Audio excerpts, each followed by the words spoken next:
ಲೋಕ ಕಲ್ಯಾಣಾರ್ಥವಾಗಿ ವಿಶ್ವಶಾಂತಿಗಾಗಿ ಆಯೋಜನೆ ಮಾಡಿರ್ತಕ್ಕಂಥ ಕಾರ್ಯಕ್ರಮವನ್ನು ಮಾಡೋದು ಬಹಳ ಕಷ್ಟ. ಬರ್ತಕ್ಕಂತಹ ಭಕ್ತರನ್ನ ತೃಪ್ತಿಪಡಿಸಬೇಕು. ಭಗವಂತ ಯಾವ ರೂಪದಲ್ಲಿ ಬರ್ತಾನೆ ಯಾರಿಗೂ ಅರಿವಿಲ್ಲ. ಎಲ್ಲರ ಹೃದಯದಲ್ಲೂ ಭಗವಂತ ನೆಲೆಸಿದ್ದಾನೆ.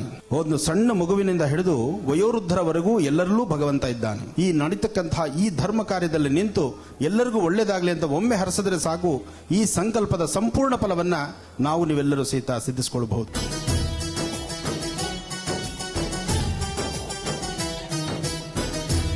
ವೀಕ್ಷಿಸಿ ಮಹರ್ಷಿ ವಾಣಿ ಇದೇ ಶನಿವಾರ ಬೆಳಗ್ಗೆ 8ಕ್ಕೆ.